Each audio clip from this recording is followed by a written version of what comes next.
They're trying to get their SRL all settled, and we should be starting soon. Looks like we're off. Yeah, I'm reading it right now on the restream. Apparently 8bitisgr8 is about 4 seconds ahead, but we can see it on the timers too. So that's fine. I checked before, these are both bright first runners, so they should be doing the same stage order. No confusion in the first stages. That's going to be a big help. Do you know if they have any unique strats or routing or in specific stages or anything? I'm not super familiar with either of the runners. I'm familiar with T1redmonkey, but not so much 8bit. I know that 8bit is an all-around gamer. He runs a lot of Mega Man X. I think that's kind of his main game. He's been running for about 5 years at least, and he's got over 200 runs on SpeedRun.com. So he runs everything. T1redmonkey is mostly a Mega Man runner. I think he started in Mega Man 3 and then moved over to 4 and 5 and 1. Yeah, I haven't been paying close enough attention to remember exactly, but I definitely have seen classic Mega Discord a lot. Yeah, he came in to Mega Man 3 around the time I did, a little bit after the big Mega Man 3 tournament that was like in 2017. Okay, so nothing too eventful going on in the stages so far. These guys are doing bright first, so they don't have Buster here, no fancy balloon strats in this stage. 8bitisgr8 fell into a hole in the very first screen of the stage. Every peak is actually deceptively difficult in sliding megas because you want to maximize the time you spend sliding. So optimally, you jump from every peak on the last possible frame and hold the jump for as few frames as possible, landing as early as possible. So if you try to push your execution, you're in danger of dying pretty much everywhere. But it doesn't... is distinct and has all kinds of crazy platforming. Like each stage has a unique kind of platforming development, and so it limits your movement that way. But and because of that, when you're speed gaming, it's really easy just to fall into a pit or in the spikes. Yeah, like the bright fight, which is an RNG, not an RNG manipulation, a health manipulation, because he only gives his like undodgeable attack at certain multiples of 4. So they have a particular pattern that they want to shoot him in order to avoid those health values. Right, so Brightman has this thing, he has this first stopping attack, which freezes you in place for a long time. You don't want to get hit by it, but it happens on 4, 8, or 16 HP. So when you're doing 3 damage at a time, and it would normally land and end the fight with him on 1 HP, so if you shoot the 1 HP shot earlier, then you can damage him in ways that avoids those specific values, so you don't need to deal with that. So now these guys have picked up a Flash Stopper, which as you can see on T1redmonkey's screen right now, it's pretty obscenely powerful. It freezes the whole screen. Unlike in Mega Man 2, you can still shoot during this freeze. It doesn't lock you in place. It freezes some enemies don't just spawn at all. These guys are avoiding the enemies that are supposed to be in this quicksand completely. Yeah.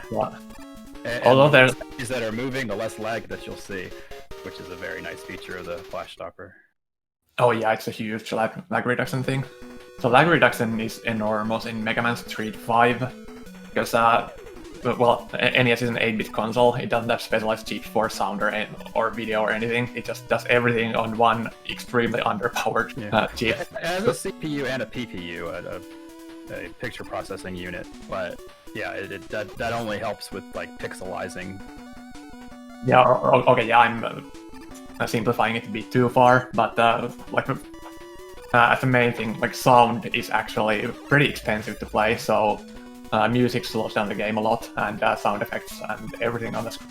And these games aren't super well optimized, so when you have more than a few enemies on screen, the game lags a lot. And timeframes from lag are really deceptive. Like you can lose like a second before it even looks like much. And at the point, there are a few points in this game specifically where the game just drags to a crawl, and you lose just insane amounts of time to lag on those.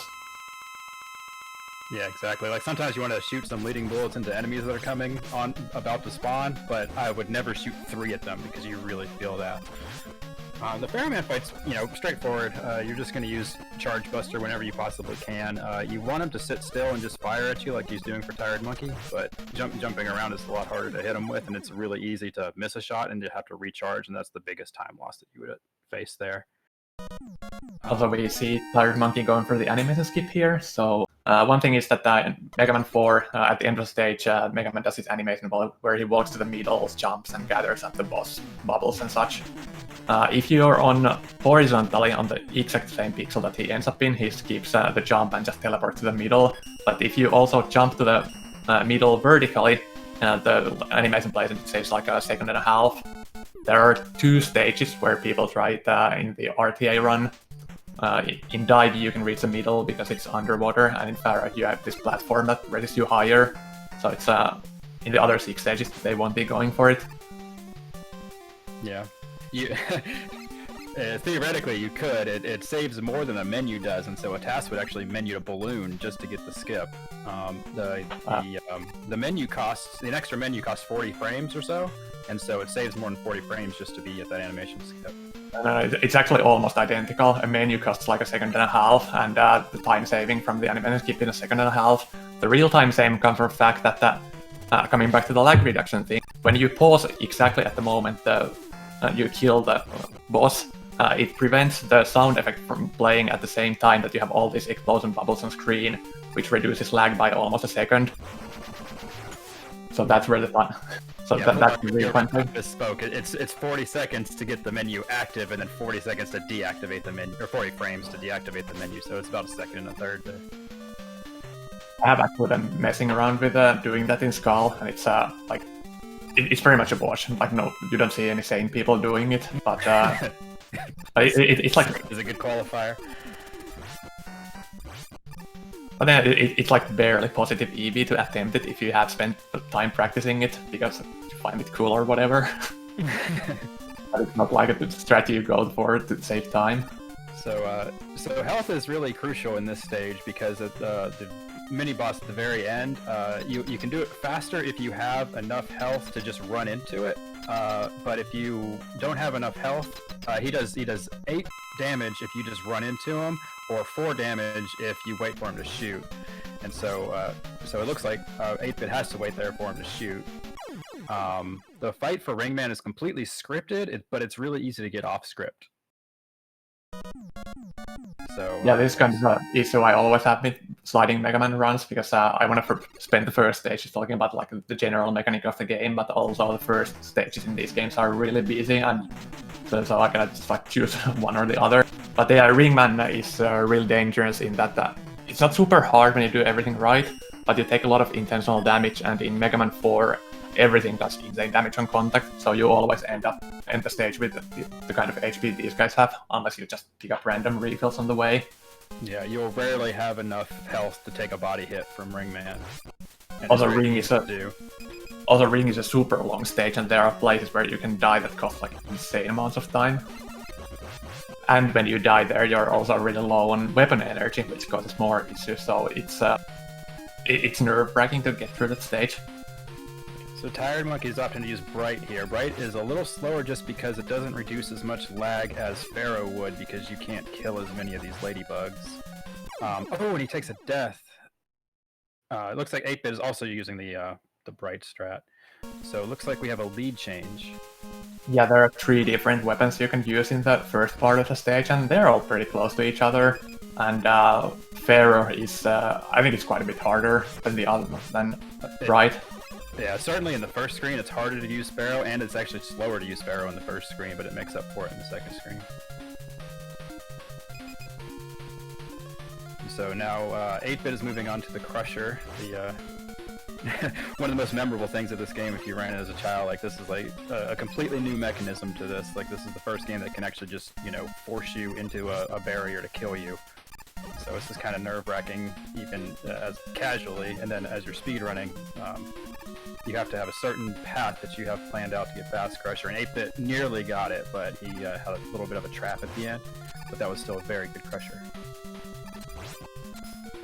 There are a few ways you can do that section. I was actually expecting these guys to go for something slower. That strat he did is actually really hard to get right.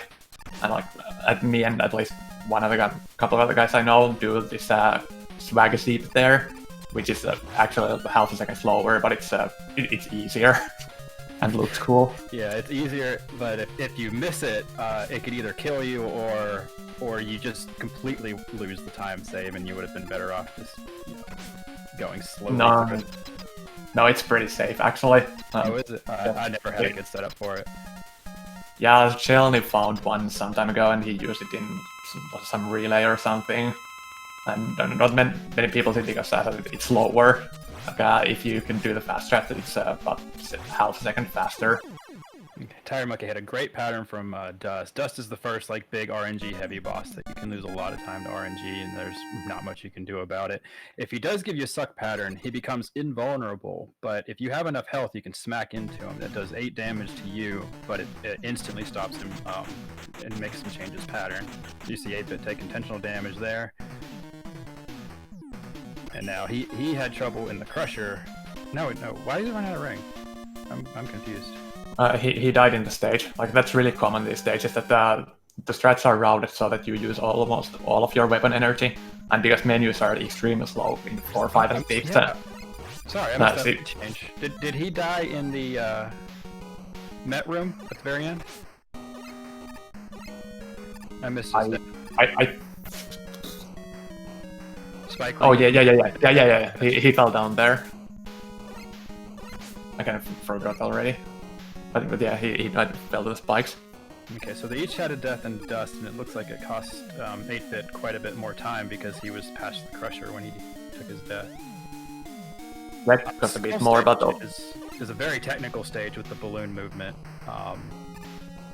It's a very fun stage to do. I think it's my favorite stage, but I'm also the worst at it.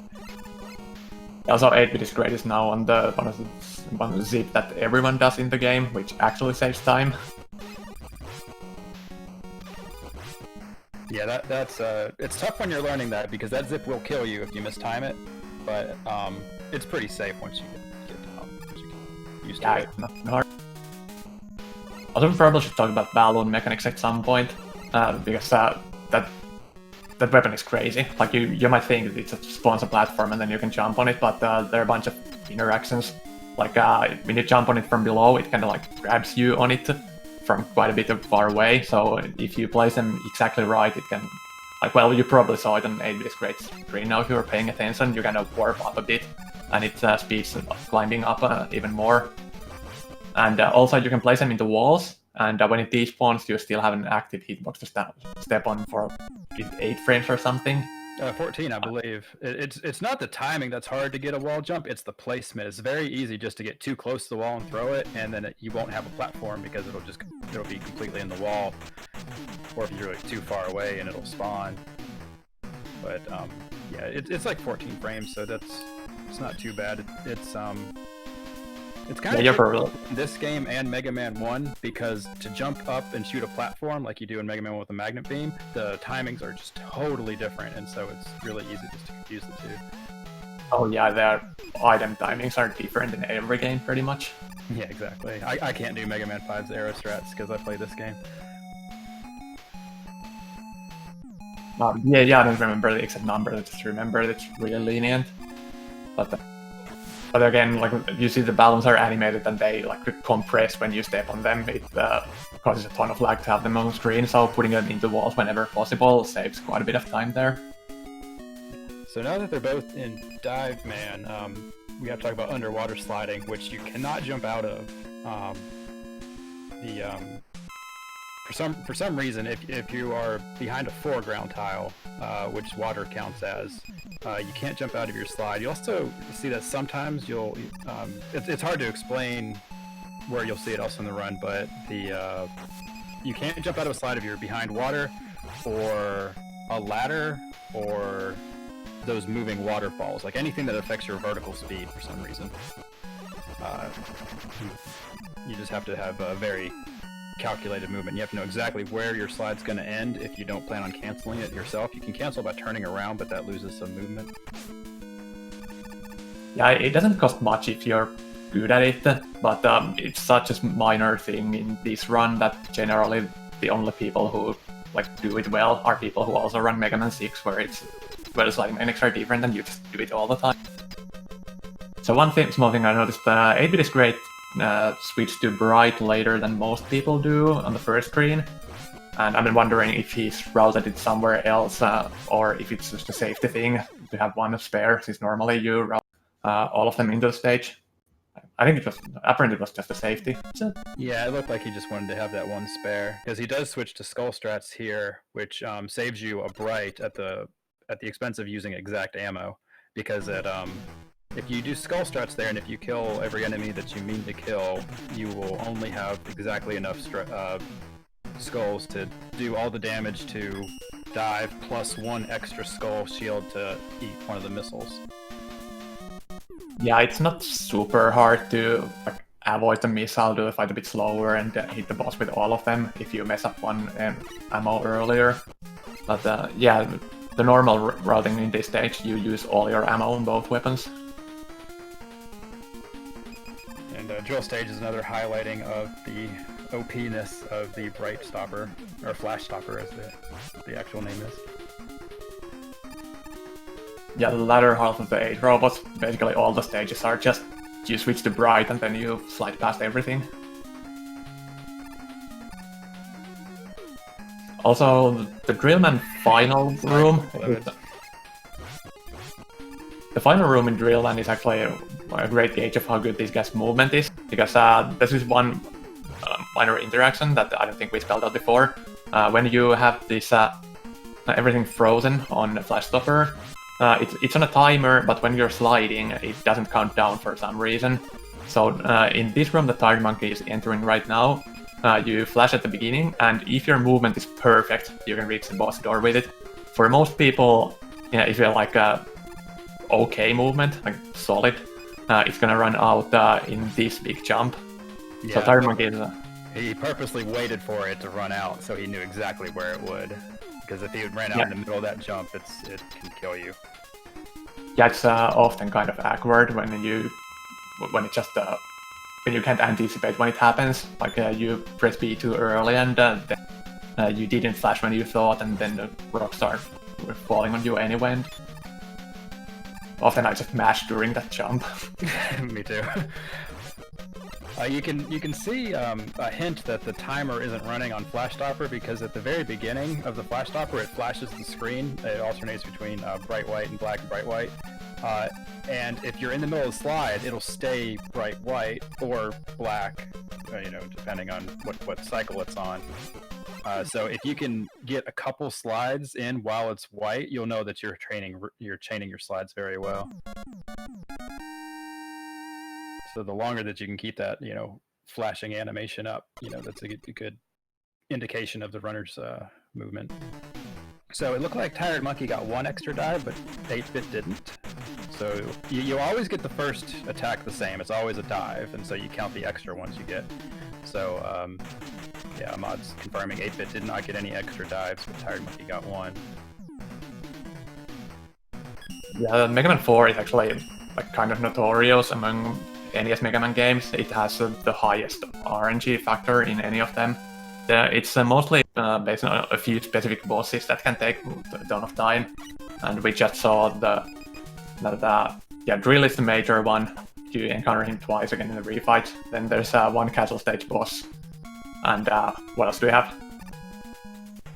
Skull, but we can take varying amounts of time with his shield, and bright stage grasshoppers can count for seconds, depending on if they give you short or long jumps. What else? No, it's hard to enumerate, to be honest, but yeah, the skull shield is kind of deceptive, because it can actually, I believe, be up to 7 seconds, if I'm not mistaken, or half a second. It's just a wide range. Yeah, I don't know, 7 sounds too high, but it certainly feels that way. Yeah, maybe it's 4, but yeah, it's still an eternity. But yeah, an extra dive from Drillman is 4.2 extra seconds. So in Toadman stage, we see the same as this guy did with the whales earlier in Diamond stage. You can freeze mini-bosses as they are entering the screen, and they kind of just get stuck in the teleport animation. Yeah. In Toadman stage, you can just completely bypass those. snails. They don't block you if they haven't fully spawned. And I think you can actually go over them even if they have. But the fastest way is to just do what these guys did. Now, there's a wall that spawns when they enter. There's a wall that spawns with a whale as well, but for some reason, when you flash, it also delays the spawning of the wall behind it. With the whales, you can jump over that wall with balloons, but there's no getting around it if it spawns with the snails. So you have to, if they spawn, you have to kill them. So 20-minute times on both of them to get out of the 8 robots. That's a really good race time. Yeah, they've been really close. 8bitisgr8 lost a little bit more time than the devs. He had a slightly longer one in which stage was it? Dust. And the one in Bright was a really quick one. He gained a little bit of time back on boss RNG, and I guess he's played a little bit better too. But very even paces so far.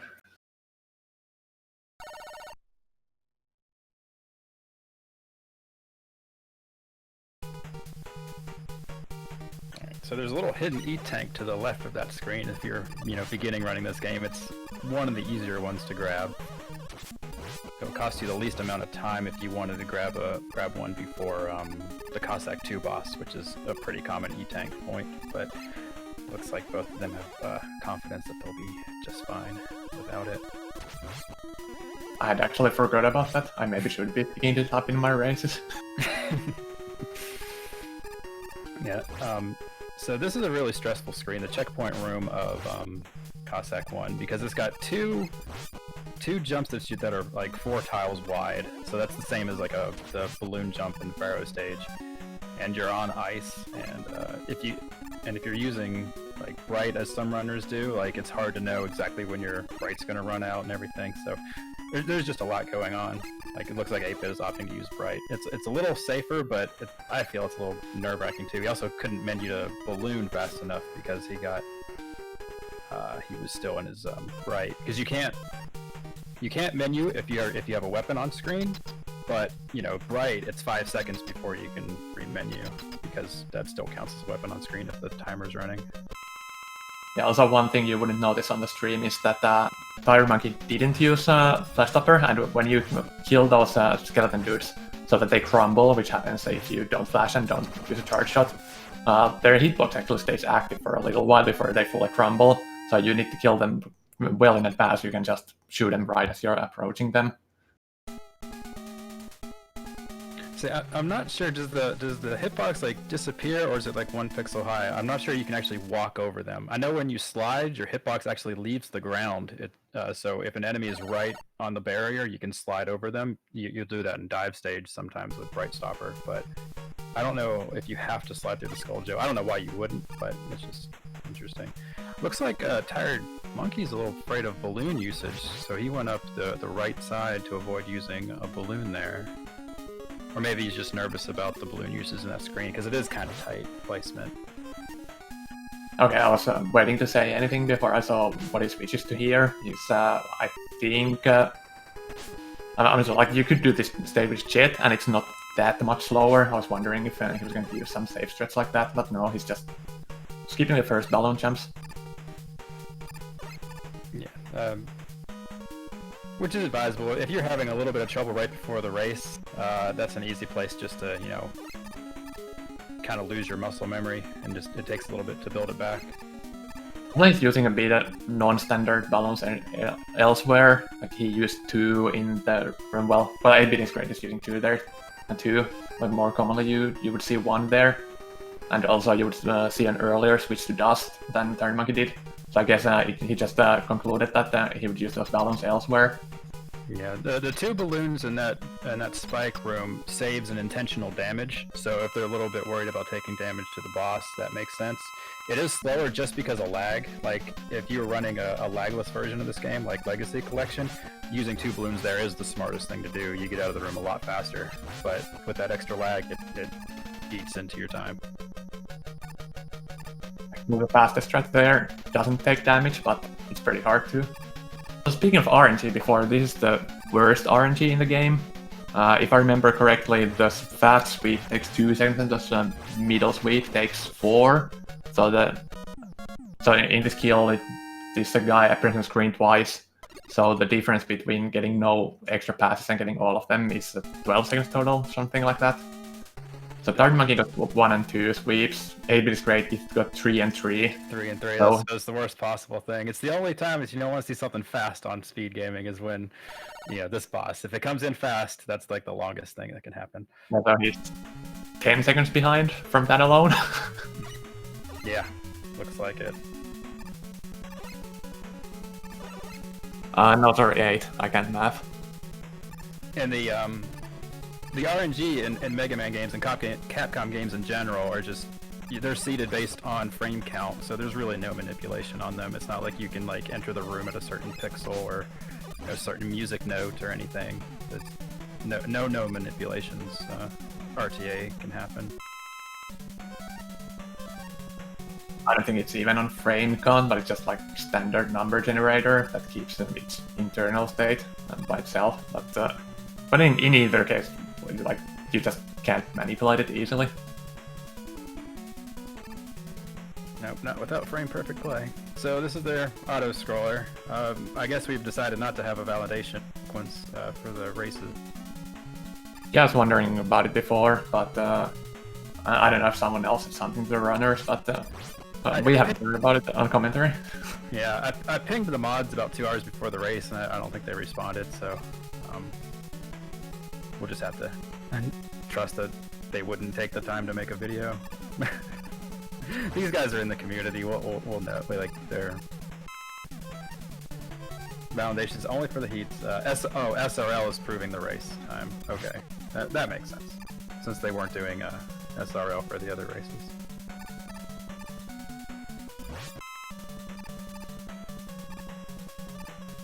So what with an auto-scroller, you can save a few seconds here, with careful play compared to sloppy, just on lag reduction alone.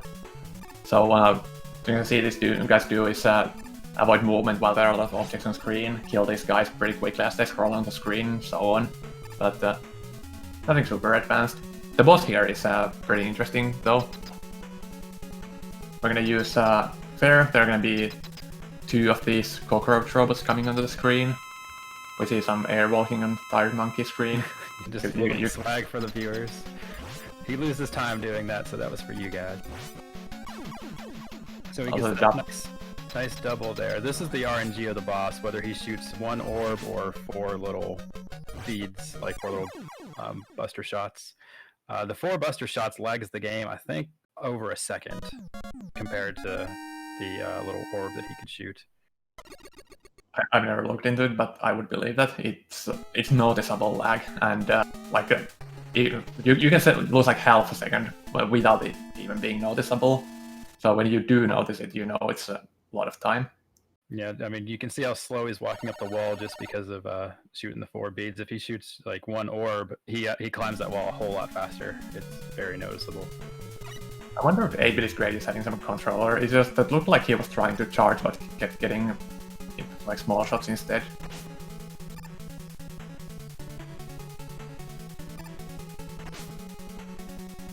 So there's not too much going on in Cossack 4. There's a little bit of a strat divergence here where 8bitisgr8monkey's probably going to use rush coil here. Yeah, he had 1 energy on Balloon. But yeah, Balloon is slightly faster in that room, but it's extremely tight because not only do you have the normal thing where you put your balloon into the wall, but there's this little tile on the right side. So if you need to also be really close to it to clear that. So and also you only get 1 shot because you only have energy for 1 balloon. So it makes sense to like go for the safe racetrack with rush coil. Yeah, the rush coil time loss is like deceptive because most of the time loss is actually because when you menu to rush, it takes an extra 30 frames to unmenu because he does this little rush animation before the menu fades, and that's most of the time that you're losing for that strat divergence. Other than that, those 2 strats are certainly within half a second, except for the animation. This was looking pretty weird here. For some reason, when you slide, he pauses his movement. So 8bitisgr8 is trying to keep him away from the wall and then slide into the wall to keeping him in place. If he starts moving right as you're jumping, you kind of can't do it, and you lose control of him. Yeah, and another thing is the only real difference between the two versions of the Japanese version and the American version. Like, he moves instantly in the American version, he kind of stays there for a little bit in the Japanese version, and the text is a little bit faster in Japanese version as well. Also, fight ends as he's on 2 HP, so you can see 8bitisgr8 got a good finish here. He hit a couple of times with single shots, which lines up so that you finish on the exact required HP and charge shots. And he did the last one while jumping to the left, so he wouldn't have to wait for the cutscene to have Mega Man walking to the left. His ending's right there. So one of my favorite stages in this game, this theme stage. You're gonna see a lot of meth dudes here, yeah, it's just you stay on Buster for most of the stage. It's just a ton of good movement, good fundamentals. Very fun stage to play. Yeah, it's very technical slide spacing, and when you release your Buster shots and your charge shots, and knowing which mets.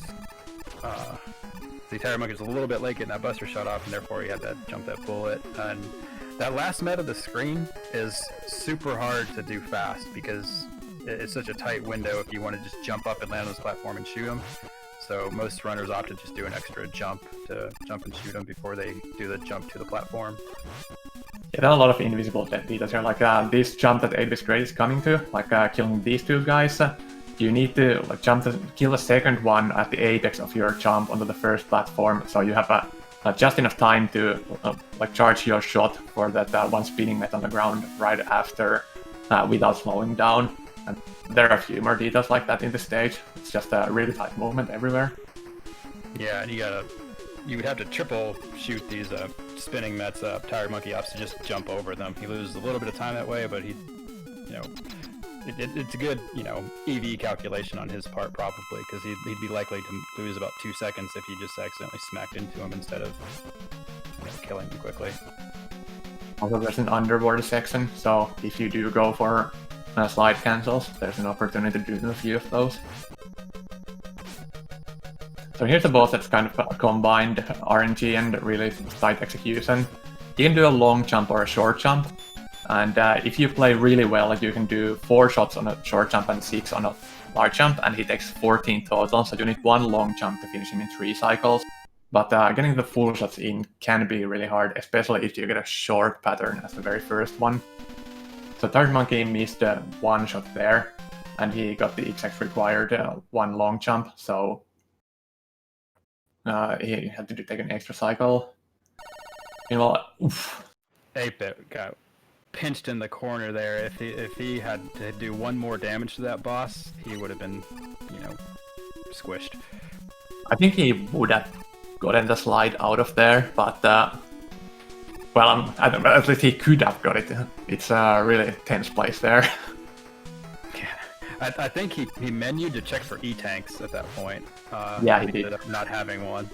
It's hard to know how many E-tanks you have because you pretty much always get Eddie's pickup in Dust stage, and who pays attention to what Eddie gave you because you don't even see it when in Dust stage, usually. Yeah, you can hear a sound effect. It's different if you get a refill that doesn't refill, or if you get a life or an E-tank, so you can know that you got either a life or an E-tank. Or didn't get either.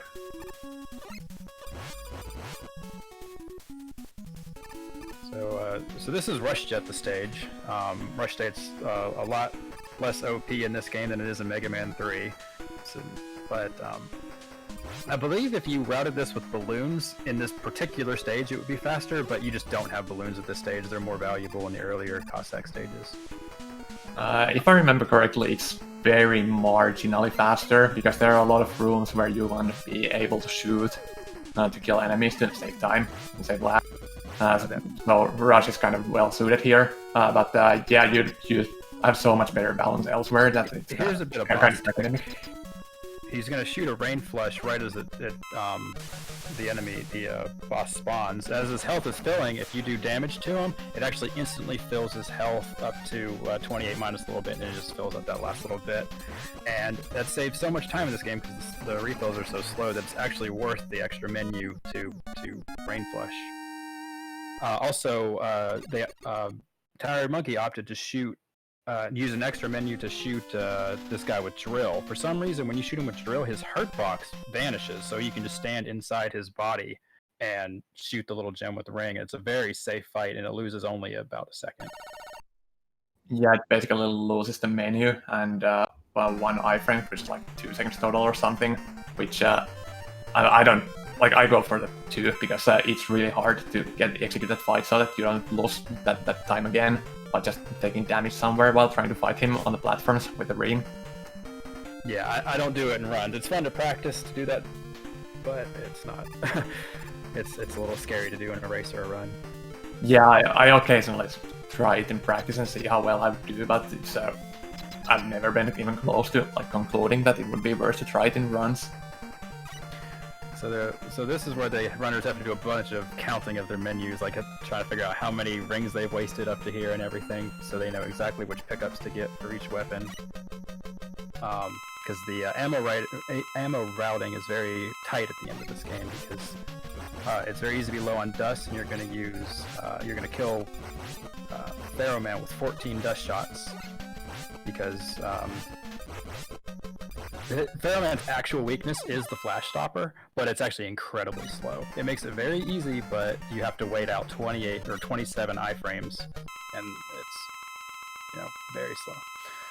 Buster would be the next fastest, but since we're in, but you have to charge Buster, therefore it's just better just to do the 2 damage of dust 14 times, and just carry that weapon over into Skull. I have actually no idea how much energy you need in anything in the refights. I just always do the same pickups, which gives me a bit of slack on the relevant weapons. And if I mess up my energy earlier, then I try to just scramble and panic and figure out what I need to fix. Sounds about right. So in this game, you actually carry over weapons from one to another and menu during the fight, which is actually really rare in Mega Man games. But in T1red Monkey's going to do an odd number of skull hits to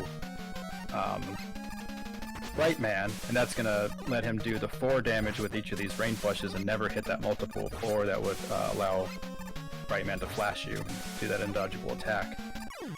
Right, the critical HPs are all multiples of 4, and you do 4 with each rain flush, and 2 with each skull. Skull is actually faster, but you only have so many energy in it after the previous fight. Oh, 8-bit. Yeah, he's on a bad multiple 4, and he's just gonna power through, and he hit every single multiple 4. But it looks like, yeah, that's unfortunate. But it didn't kill him, so he's still in the game. So you're gonna throw a range flush at the very beginning of this fight, because it actually does 1 damage to drill, and dive missile does 3 damage. And so since 28's a multiple of 3 plus 1, you use 1 less missile.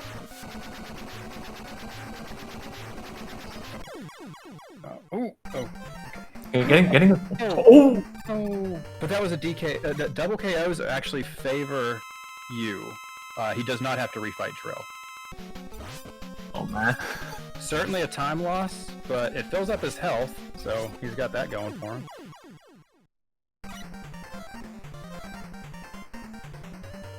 Messing up the Bright fight didn't actually cost him all that much, since it was a rain flush fight, and he spent a lot of the time that he was flashed just waiting for the rain flush to strike, which he would have done anyway. So certainly a lot. Not as big of a deal as if you did that in the first fight. Right. They both got really good RNG for drill as well, so no extra dives.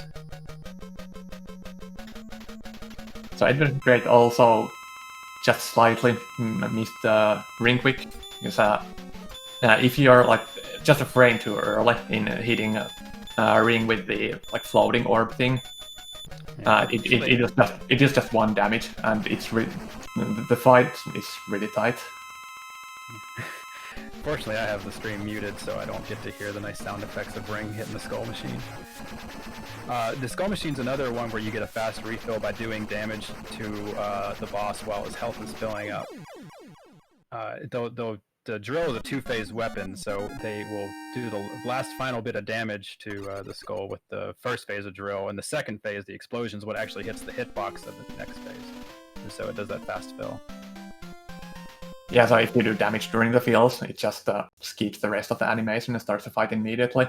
And there are surprisingly few places where you can do it. Like Robot Master spends so much time like falling down from the top of a screen that any weapon you use won't stay active long enough. It's just a couple of wild stage bosses where it's a thing.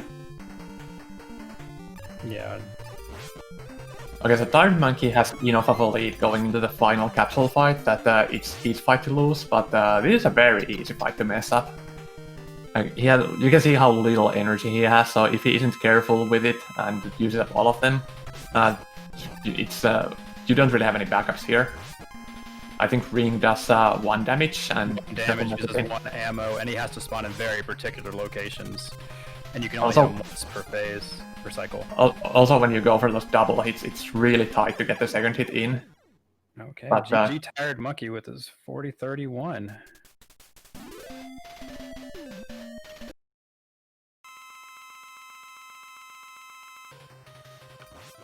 Yeah, you can see 8bitisgr8 actually ended the fight with 0 weapon energy.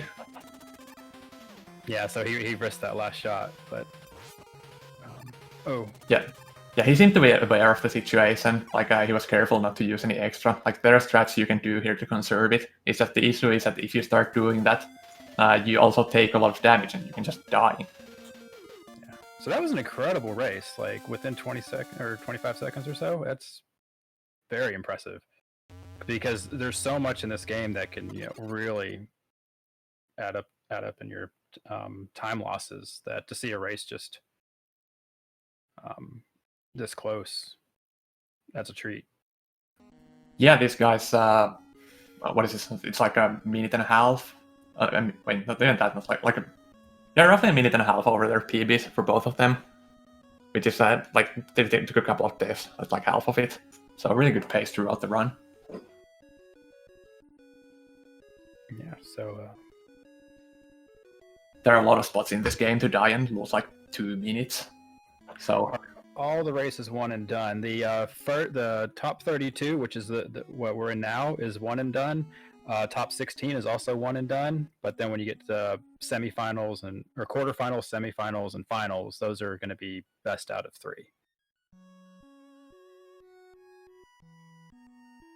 Oh yeah.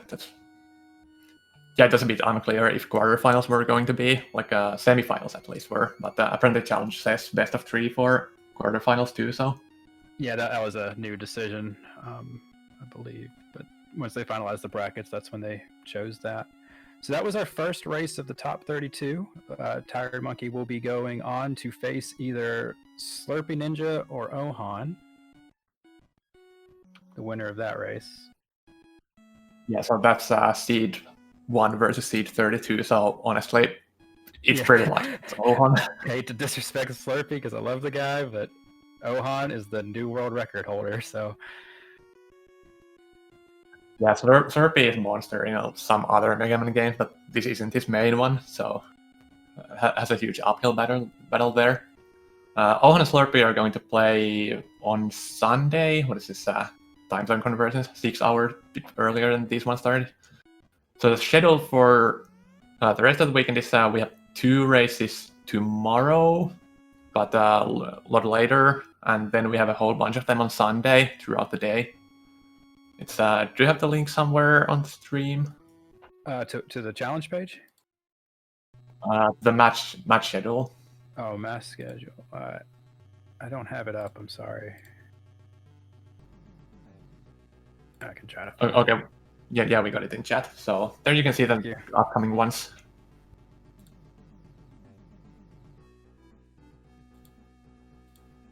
Okay, and if you guys want to check out the brackets, if you, as Truden does, the MM4 command will bring up the brackets if you want it. If you want to check those out.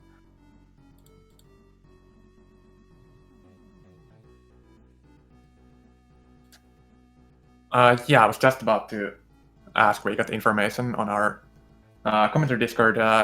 If 8bitisgr8 is available, we could have him have him come up on commentary for a moment, get his thoughts. He usually does not use a mic. I've heard his voice before, but it's rare that he talks, but we could certainly send him an invite.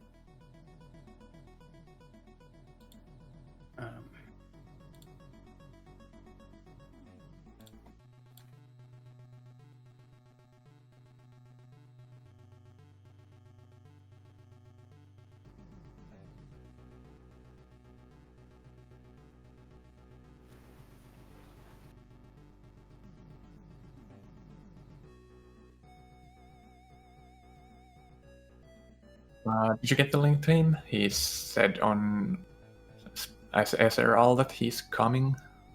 Okay. Actually, I don't know how to give the SpeedGaming link. Do I just? Okay, I PM'd him if he sees it on IRC.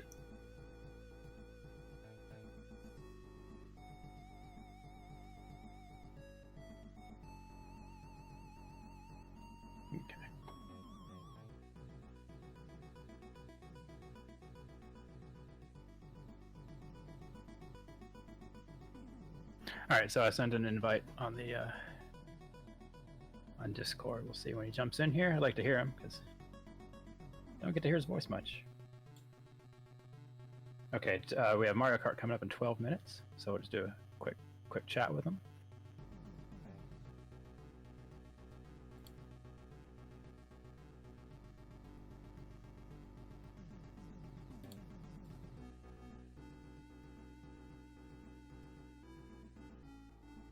So who are you facing, Polari, in your heat? Or in your next match? I'm playing against Pipot on Sunday. Oh, that'll be a fun one. I'll be there. Yeah, it's a midnight for Pipot on the West Coast. It's 10 a.m. for me in Eastern Europe, time zone. So I don't know how many people are going to be awake at that time, but. All right, looks like we have T1redmonkey joining us. How are you? Yeah, can you guys hear me? We can. Congratulations. Oh, thank you very much. Yeah, it's a bit of a roller coaster run, I suppose. I'm not watching the restream, so I kind of thought I just lost the race after Dustman because I lost so much time to that death in that laggy spike room. So I kind of just went for everything after that, I suppose. It didn't go too badly after the Robot Masters, but I think, yeah, definitely the first half of the run is really not good at all, and I'm kind of surprised I ended up winning, to be honest. Yeah, it was a very close race the entire time, so I would go back and rewatch it. It was like every costly mistake that you made, it was a costly mistake by 8bit a little bit later, so it really kept pace. It was a very, very fun watch. Okay, yeah, that's definitely good to hear. Obviously, when you enter a tournament like this with so many good players, you don't really expect to get very far in it. So, like, my main objective personally, it was just to put in a decent performance, hopefully take part in a race where it was good to watch for the people that tuned into the restream. So, you know, if that was the case with this particular race, then that's good enough for me. Because I think in the next race, I've pretty much lost that win before it's even started, assuming that Ohan actually wins his first round race as well. But it's definitely going to be fun to go up against him, I suppose. Yeah, I mean, You on stream, it's going to be an uphill battle, but you know, it's a race. Anything can happen. I was going to say earlier, like I think at the races of roughly this level, you can expect people to die once or twice, and it's a huge decider in the race how much either of you lose time to your deck. And I think you both got that like pretty much expected. You're like a minute and a half behind your PBs. That's really easy to do with one or two slip ups. Yeah, I think it's very difficult to perform in a race when you see the guys just rock up to GDQ or ESA and just put in really good runs, it's kind of hard to quantify how impressive that actually is, because you've obviously got all the nerves that come into it as well. And I definitely had a lot of those just playing an online race. So yeah, I suppose in the context of everything, it wasn't such a bad run. I was aiming for a 39 before the race started, because I actually managed to get 2 of them in the qualifiers, and I was playing with a semi-broken controller during the qualifiers as well, which I've managed to fix for the race. So maybe a little bit disappointed with the time, but if it was good to watch, then that's the main thing for me. Yeah. Can you talk about some of the backup strats you were doing? Were you planning to do some of the safeties? Like, I noticed that you used the right ladder in Cossack 2 and stuff like that. Was that a normal route for you? Cossack 2, yes, I do always do that particular route. I've never actually practiced the double balloon strat on that second screen of Cossack 2. I'm not sure why. I think when I've started learning a lot of these games, I've just tried to go for a lot of consistent strats that I'll be able to do like 95 times out of 100, rather than ones that I might only get, say, 80 or 85 times out of 100. That's probably reflected in a lot of the times I've got for these games as well. I'm probably going for too many safe strats, but I suppose it kind of transitions well to races that I actually participate in the sense that I'm not going for anything that's too risky. So most of the time, I'm going to be able to get close-ish to my PB, but at the same time, I'm not going to be able to get close to the people that are able to consistently get 37s and 38s. Okay, yeah, so we're being chased off the air. We have Mario Kart coming up on this channel in a moment. So I'm going to give you one last word if there's anything you want to wrap this up with, and then we're close it here. Not really, no, but thank you very much for commentating. Thanks to everyone who's watched the race as well, and thanks to everyone who's been involved in organising the tournament. Yes. All right. Really fun tournament. Thank you, SpeedGaming. Thank you all the runners as well. So I'll let Polari sign off for us. Yeah, I guess that's it. Please enjoy Mario Kart if you stick around on the channel.